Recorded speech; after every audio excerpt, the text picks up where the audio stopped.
if there's one message I would like, if there's anybody at the White House or anywhere close to those people watching right now that they need to understand is the reason this is important to the base is not because they think there's this Jewish pedophile who worked for the Israeli Mossad and they want him held. It has nothing to do with that. It's a proxy for, can we hold these people accountable? Like Donald Trump's presidency in general, people might have favored the trade policy. Certainly they were, the immigration thing was important, all that kind of stuff. But really what it was is, man, these people have gotten so out of control and so out of touch with the rest of us and so unconcerned with what's going on with the rest of us. We just got to bring in a wrecking ball from the outside who's going to go in there and shake things up and tear this thing down. People are not listening to us because we're irrelevant.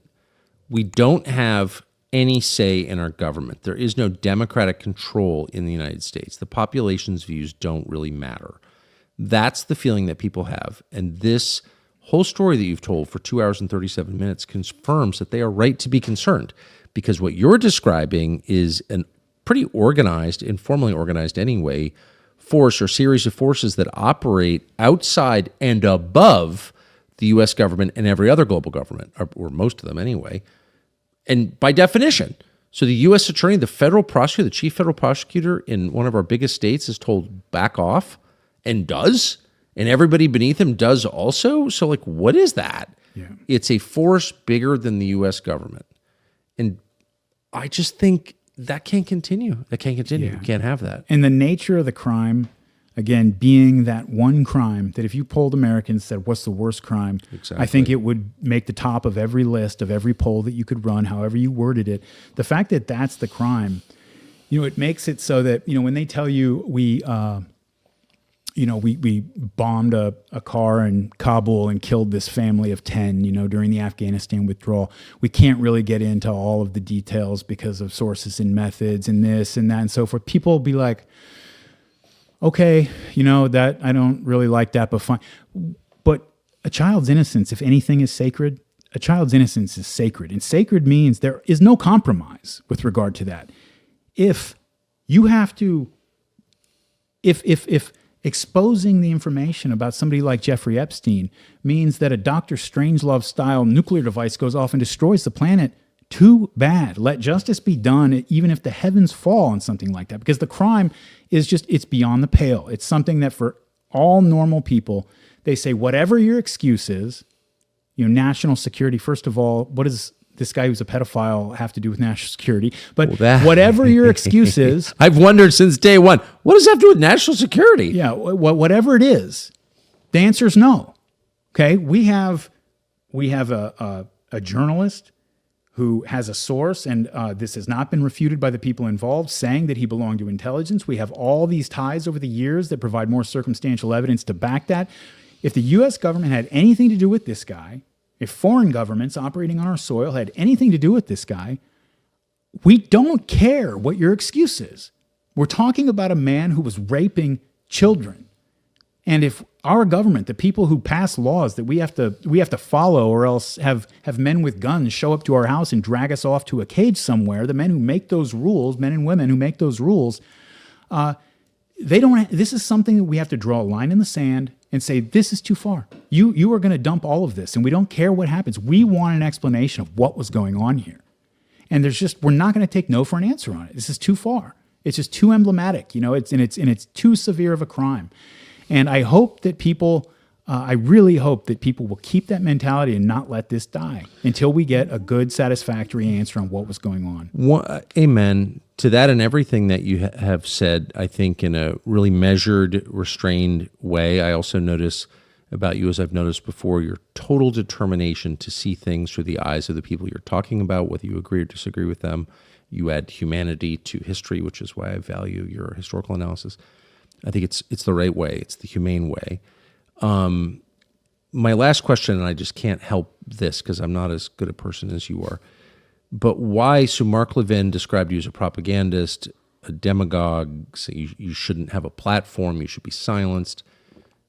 I've listened to you now for 2 hours and 40 minutes. I wonder what about what you just said would make Mark Levin call for you to be silenced. and call you a criminal. I mean, here you are arguing against child molestation. You're not attacking anybody, certainly on the basis of like religion or ethnicity or anything like that. You're not even attacking any governments. That's my read on what you're saying. Why would that, your 2 hour and 40-minute description of this news story, why would that make someone like Mark Levin so angry? You may have noticed this is a great country with bad food. Our food supply is rotten. It didn't used to be this way. Take chips, for example. You may recall a time when crushing a bag of chips didn't make you feel hungover, like you couldn't get out of bed the next day. And the change, of course, is chemicals. There's all kinds of crap they're putting in this food that should not be in your body. Seed oils, for example. Now, even one serving of your standard American chip brand can make you feel bloated, fat, totally passive, and out of it. But there is a better way. It's called Masa chips. They're delicious. Got a whole garage full of them. They're healthy, they taste great, and they have 3 simple ingredients: corn, salt, and 100% grass-fed beef tallow. No garbage, no seed oils. What a relief, and you feel the difference when you eat them, as we often do. Snacking on Masa chips is not like eating the garbage that you buy at convenience stores. You feel satisfied, light, energetic, not sluggish. Tens of thousands of happy people eat Masa chips. It's endorsed by people who understand health. It's well worth a try. Go to Masa, M-A-S-A, chips.com/Tucker. Use the code Tucker for 25% off your first order.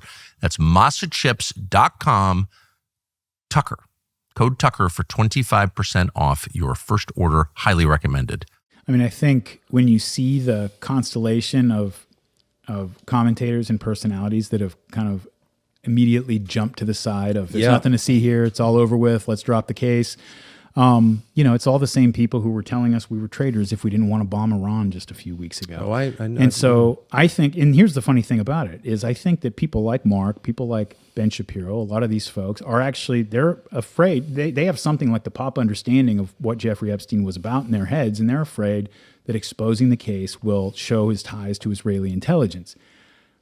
I actually have a much more conservative view on the whole thing than they probably do, where I don't think they have as much to be afraid of in that sense. I think he did work for Israeli intelligence, but I think he was a freelancer. He did work for the CIA, did work for a lot of intelligence agencies, probably independent criminals. It sounds like you're right. I mean, this is not just about, I agree with you. It's clearly not just about Israel. It's about a lot. It is in part about Israel, but it's not only about Israel. It's about our government. They're the ones who covered up the freaking crimes in 2007. Yes. But that's not a problem. Like, we can say that that's totally cool.